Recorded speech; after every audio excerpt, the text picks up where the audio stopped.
കുഞ്ഞുകുട്ടികളുടെ മികച്ച അധ്യാപകരാകാൻ, സ്വദേശത്തും വിദേശത്തും ഒരുപോലെ തൊഴിൽ നേടാൻ, ലോകത്തെ ഏറ്റവും റെസ്പെക്ടബിൾ പ്രൊഫഷന്റെ ഭാഗമാകാൻ പഠിക്കാം കേരള സ്റ്റേറ്റ് റൂട്രോണിക്സിന്റെ അത്യാധുനിക stem Montessori teacher training program. വനിതകൾക്ക് 20% ഫീസ് ഇളവോടെ പ്രവേശനം നേടാം. റൂട്രോണിക്സിന്റെ അംഗീകൃത പഠന കേന്ദ്രം വഴി ഇന്ന് തന്നെ രജിസ്റ്റർ ചെയ്യൂ.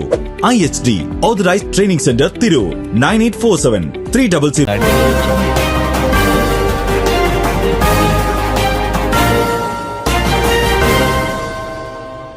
നമസ്കാരം, പ്രഹേളിക ന്യൂസിലേക്ക് സ്വാഗതം. തിരൂർ പ്രസ് ക്ലബ് ആദരം പരിപാടിയും ഇഫ്താർ സംഗമവും സംഘടിപ്പിച്ചു. ആകാശവാണിയിൽ നിന്ന് വിരമിച്ച ഹക്കീം കൂട്ടായിയെയും ജില്ലാ വിദ്യാഭ്യാസ ഉപഡയറക്ടറായി സേവനമനുഷ്ഠിച്ചു വിരമിച്ച KP രമേഷ് കുമാർ എന്നിവരെയും ആദരിച്ചു. തിരൂർ പ്രസ് ക്ലബിന്റെ നേതൃത്വത്തിൽ നടന്ന പരിപാടി കുറുക്കോള് മൊയ്തീൻ MLA ഉദ്ഘാടനം ചെയ്തു. ഹക്കീം കൂട്ടായിക്കും KP രമേഷ് കുമാറിനുമുള്ള സ്നേഹോപഹാരം MLA കൈമാറി. Tirur block panchayat president advocate U Zainuddin മുഖ്യാതിഥിയായി. ചടങ്ങിൽ Tirur press club president PK Ratheesh അധ്യക്ഷത വഹിച്ചു.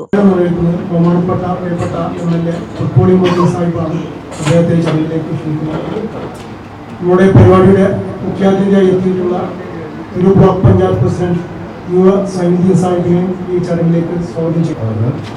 അതുപോലെ തന്നെ block panchayat president U Zainuddin sir, മറ്റു നമ്മൾ ഈ ഒരു ചടങ്ങിൽ ഇന്നത്തെ ഏറ്റവും ആകർഷണീയമായ പരിപാടി എന്ന് പറഞ്ഞാൽ നമ്മൾ തിരൂരിൻ്റെ അഭിമാനമായ 2 പേരെ നമ്മൾ സ്നേഹാദരം കൊടുക്കുന്നു എന്നുള്ളതാണ്. പ്രസ് ക്ലബിനെ സംബന്ധിച്ചിടത്തോളം നമുക്ക് ഏറ്റവും അഭിമാനം തോന്നുന്ന ഒരു നിമിഷമാണ് ഇത്. കാരണം 27 വർഷമായി റേഡിയോയിലൂടെ ആ ശബ്ദം കേട്ട് ശ്രവിച്ച മലയാളികൾക്കൊക്കെ ആദ്യമായിട്ട് നമുക്കൊരു അഭിമാനം തോന്നിയ നിമിഷമാണ് ശ്രീ ഹക്കീം കൂട്ടായി വാർത്ത വായിക്കുന്നത്. നമ്മുടെ ഇന്നത്തെ പ്രധാന ശ്രദ്ധാകേന്ദ്രമായിട്ടുള്ള നമ്മുടെ ഹക്കീം കൂട്ടായി, രമേഷ് കുമാർ, ഇവിടെ സന്നിഹിതരായിട്ടുള്ള എൻ്റെ ഏറ്റവും പ്രിയങ്കരായിട്ടുള്ള ജ്യേഷ്ഠന്മാർ, സഹോദരങ്ങൾ, സുഹൃത്തുക്കൾ, ഞാൻ വളരെ വൈകിട്ടുണ്ട്. ഞാൻ നിർത്തിക്കൊണ്ടുവന്നില്ല. മുഖ്യാതിഥിക്ക് പങ്കെടുക്കേണ്ട പരിപാടിക്ക് സമയം കഴിഞ്ഞു ഓർമ്മപ്പെടുത്തുകയില്ല. അപ്പോൾ സത്യത്തിൽ ഇങ്ങനെ നോക്കിയാൽ സഹപാഠികളും ശിക്ഷകന്മാരും ഉന്നതന്മാരും കൂടിയതാണ് ഈ സംസ്ഥ. ഞങ്ങൾ മാത്രം ഇപ്പോൾ പുറത്തുണ്ട്. ഒരു രീതിയിലേക്ക് അത് വളർന്നിട്ടുണ്ട്. മൊബൈലിൽ എല്ലാ സൗകര്യങ്ങളും സംവിധാനങ്ങളും എല്ലാവർക്കും കിട്ടുന്നുണ്ട്. കുപ്പത്തൊട്ടിയിൽ നോക്കിയാലും ചെയ്യുന്ന കൊണ്ട് റേഡിയോയുടെ ആവശ്യങ്ങൾ കാണാൻ കഴിയും. അത്രമാത്രം അത് പോയി. അപ്പോൾ അതിനേക്കൊക്കെ വിട്ട ആളുകൾ പോകുന്ന ഒരു കാലമാണ്. ഇങ്ങനെ ഇരുന്നാൽ ശരി, ആ ഓൾ ഇന്ത്യ റേഡിയോയിൽ നമ്മുടെ നാട്ടിൽ നമ്മളെ ഒരു കൂട്ടുകാരൻ, നമ്മളെ ഇടയിൽ നിന്ന് ഒരാൾ അവിടെ എത്തുക, അവരുടെ ശബ്ദം പ്രഭാതത്തിൽ കേൾക്കുക എന്ന് പറയുമ്പോൾ ഒരു വലിയൊരു ആദരവും ഒരു അഭിമാനവും ഒക്കെ ഉണ്ടായി. ഇടയ്ക്കിടയ്ക്ക് ഞങ്ങൾ ഇങ്ങനെ വിളിക്കുമായിരുന്നു, ഇടയ്ക്ക് സംസാരിക്കും. ചില പ്രത്യേക വാർത്തകൾ വരുന്ന ദിവസങ്ങളൊക്കെ ഓർമ്മപ്പെടുത്തുകയൊക്കെ ചെയ്യുമായിരുന്നു. ഇന്നതൊക്കെ പോയി, പിന്നെ നേരെ വന്നും ചെയ്തല്ലോ. അപ്പോൾ ഉണ്ടാകുന്ന ചില വ്യത്യാസങ്ങളുണ്ട്. പിന്നെ രമേശൻ ഇങ്ങനെ വന്ന് ഇവിടെ ഇങ്ങനെ ഗേൾസ് ഹൈ സ്കൂളിലാണ് തുടങ്ങുന്നത്. ഗേൾസ് ഹൈ സ്കൂളിൽ നിന്ന് തുടങ്ങി പിന്നെ നമ്മുടെ ജില്ലയിലെ വിദ്യാഭ്യാസ മുഖ്യ ഓഫീസറായി, അവിടെ ഡെപ്യൂട്ടി ഡയറക്ടർ എന്നാണ് പേരെങ്കിലും നമ്മുടെ ജില്ലയുടെ മുഖ്യ ഓഫീസറായി വിദ്യാഭ്യാസ രംഗത്ത് പ്രവർത്തിച്ചുകൊണ്ട് ചെയ്യാൻ കഴിയും. മാത്രമല്ല ഒരു തിളക്കമാർന്ന ഒരു കാലഘട്ടത്തിലാണ് എന്നുള്ളതാണ് ഒരു തിളക്കം. വിദ്യാഭ്യാസ മേഖലയിൽ നല്ല തിളക്കം. കായിക ശാസ്ത്ര മേഖലയിലും പാഠ്യേതര വിഷയങ്ങളിലും എല്ലാം ജില്ല ഇങ്ങനെ നിറഞ്ഞു നിൽക്കുക. ഒരു വലിയ കാലത്ത് ഒരു അധ്വാനം. ഇവിടെ ഇരിക്കേണ്ടവരാണ് മുഴുവൻ അവിടെ ഇരിക്കുന്നത്. കാരണം നമ്മുടെ തിരൂരിന്റെ ഒരു എന്താ പറയുക മുഖമാണ്. CPM ഏരിയ സെക്രട്ടറി ഷാജിയുണ്ട്, സേനകുട്ടിയൊക്കെയുണ്ട്, ആസറുണ്ട്, പിന്നെ PP ബാവാക്ക, നൗഷാദ് ബക്കർ, സുനിസാദ്, അങ്ങനെ ഇവിടെ സാധാരണ ഗതിയിൽ പേര് പറയണമെങ്കിൽ എല്ലാവരുടെയും പേര് പറയണം. അപ്പൊ അതുകൊണ്ട് ഈ ഒരു പരിപാടി ഒരു അധിക പ്രസംഗം തന്നെ ഒരു അധിക പ്രസംഗമാണ്. അപ്പോൾ സ്വാഭാവികമായിട്ടും നമ്മളിവിടെ ഈ പ്രസ് ക്ലബ്ബ് എല്ലാ കൊല്ലവും ഇങ്ങനെ ഒരു പരിപാടി സംഘടിപ്പിക്കാറുണ്ട്. തീർച്ചയായിട്ടും ആ പരിപാടിയിൽ നമ്മളൊക്കെ പങ്കെടുക്കാറുണ്ട്. അത് അവരോടുള്ള സ്നേഹവും അവർ നടത്തുന്ന പ്രവർത്തനങ്ങളിൽ നമുക്കുള്ള ഐക്യദാർഢ്യം പ്രകടിപ്പിക്കാൻ വേണ്ടി മാത്രമാണ്. മാത്രമല്ല അവർ വിളിച്ചിട്ട് വന്നിട്ടുണ്ടെങ്കിൽ അതൊരു പ്രയാസമാണ്.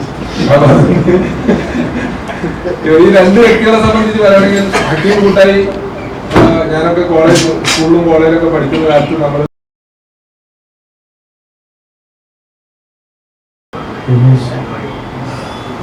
പ്രിയങ്കരായ എല്ലാവരുടെയും മുഖം എനിക്ക് പരിചയമുണ്ട്. എല്ലാവരുടെ അടുത്ത ആളുകളാണ്. വളരെ ചുരുക്കം ഈ ന്യൂജനെ ഒഴിച്ച് ബാക്കി ആരെ എടുത്തു കഴിഞ്ഞാൽ എല്ലാവരെയും 20 വർഷം കഴിഞ്ഞ് തിരിച്ചു വരുമ്പോഴും ഒരു മുഖവും മറന്നു പോയിട്ടില്ല. കാരണം വലിയ മാറ്റങ്ങളൊന്നും ആർക്കും വന്നിട്ടില്ല എന്നുള്ളതാണ്. എല്ലാവരും അതുപോലെ തന്നെ ഭാവക്കാണെങ്കിൽ യാതൊരു മാറ്റമില്ല. അതുപോലെ തന്നെ എല്ലാവരും ഫിറോസാണെങ്കിലും ആർക്കും ഫിറോസ് മാറ്റമില്ല. പിന്നെ പറഞ്ഞ എല്ലാവർക്കും അതേപോലെ ഇരിക്കുന്നുണ്ട്. പിന്നെ മാറ്റം വന്നിട്ടുണ്ടാവും എനിക്കായിരിക്കും. ഞാൻ പറഞ്ഞത് നമ്മുടെ നാളിരിക്കുന്ന DD അദ്ദേഹം DD ആണെന്നുള്ളത് എനിക്ക് അറിയില്ലായിരുന്നു. പലപ്പോഴൊക്കെ ന്യൂസിൽ ഇങ്ങനെ കൊടുക്കാറുണ്ട്, രമേശ് കുമാറിനൊക്കെ പറഞ്ഞ് കൊടുക്കാറുണ്ടെങ്കിലും ഇദ്ദേഹമാണെന്ന് എനിക്ക് അറിയില്ലായിരുന്നു. ഒരു ദിവസം അവിടെ നാട്ടിൽ വന്നപ്പോൾ പത്രത്തിൽ ഒരു ഫോട്ടോ കണ്ടപ്പോഴാണ് ഇദ്ദേഹമാണ് DD എന്ന് എനിക്ക് മനസ്സിലായത്. പ്രസ് ക്ലബിന്റെ പ്രസിഡന്റ് രതീഷ്, അതുപോലെ തന്നെ വേദിയിലെ സദസ്സിലുള്ള മാധ്യമ സുഹൃത്തുക്കളെ, അതുപോലെ തിരൂരിലെ വിവിധ മേഖലകളിലെ ഞാൻ കുട്ടിക്കാലം മുതൽ ആദരിക്കുന്ന ബഹുമാന്യരെ, ഏറ്റവും വലിയൊരു സന്തോഷം നമ്മുടെ നാട്ടിൽ നിങ്ങളോടൊപ്പം കുറച്ചു നേരം ചെലവഴിക്കാൻ വീണ്ടും സമയം കിട്ടി എന്നുള്ളതാണ്. കാരണം കുറേ കാലമായി ഔദ്യോഗിക തിരക്കുകൾ കാരണം തിരൂരിലുള്ള പല പരിപാടികളിലും എത്തേണ്ട പല പരിപാടികളിലും എത്താൻ കഴിയാത്ത ഒരവസ്ഥയായിരുന്നു. തിരൂരിലെ മാധ്യമ സുഹൃത്തുക്കൾ പക്ഷേ അവരുടെ ആ ഒരു സ്നേഹം അത് എല്ലായ്പ്പോഴും കാണിച്ചിട്ടുണ്ടായിരുന്നു. കാരണം എന്തെങ്കിലുമൊക്കെ പ്രശ്നങ്ങൾ ഉണ്ടാകുന്ന സമയത്ത് ആ പ്രശ്നങ്ങൾ മീഡിയയിൽ ഫ്ലാഷ് ചെയ്യുന്നത് വളരെ എളുപ്പമാണെങ്കിലും അതൊരു സ്നേഹപൂർവ്വം ഒരു വിളിയിൽ ഇങ്ങനൊരു കാര്യമുണ്ട്, ഒന്ന് ശ്രദ്ധിക്കണം എന്ന ഒരു കരുതലിന് ഉള്ള നിർദ്ദേശം അത് തരുമ്പോൾ പല പ്രശ്നങ്ങളും നമുക്ക് മുളയിലെ പരിഹരിക്കാനും അങ്ങനെ അതൊന്നും വലുതാവാതെ രക്ഷപ്പെടുത്താൻ കഴിയും. ജില്ലാ പഞ്ചായത്ത് അംഗം VKM Shafi, Shihab Thangal hospital vice chairman K Ibrahim Haji, DCC general secretary KA Padmakumar, MES സംസ്ഥാന vice president Shafi Haji Kainikkara, Tirur RPF SI excise assistant inspector KM Baburaj, മുൻ BJP ജില്ലാ president Ravi Thelath, chamber of commerce working president PP Abdurahman തുടങ്ങിയവർ സംസാരിച്ചു. Tirur press club secretary AP Shafeeq സ്വാഗതം പറഞ്ഞ ചടങ്ങിൽ ട്രഷറർ ജൈസൽ വെട്ടം നന്ദി പറഞ്ഞു. തിരൂരിലെ രാഷ്ട്രീയ, സാംസ്കാരിക, സാമൂഹ്യ രംഗത്തെ പ്രമുഖർ ചടങ്ങിൽ സംബന്ധിച്ചു. തുടർന്ന് ഇഫ്താർ സംഗമം നടന്നു. News desk Prahelika news. നൂറ്റാണ്ടിന്റെ പാരമ്പര്യവുമായി സ്വർണ്ണാഭരണ വിപണന രംഗത്ത് നിങ്ങളുടെ ഇഷ്ട ജ്വല്ലറിയായ മെജസ്റ്റിക് ഇപ്പോൾ കൂടുതൽ പുതുമയിൽ കൂടുതൽ കളക്ഷനിൽ wedding section, diamond section, light weight area, silver and watches section, light weight rose gold ആഭരണങ്ങളുടെ ഏറ്റവും പുതിയ കളക്ഷനുകളുമായി മെജസ്റ്റിക് ഓറിയോ കളക്ഷൻ. ഏറ്റവും കുറഞ്ഞ പണിക്കൂലിയിൽ മലപ്പുറം ജില്ലയിലെ number 1 jewellery majestic Jewellers, Thazhepalam, Tirur.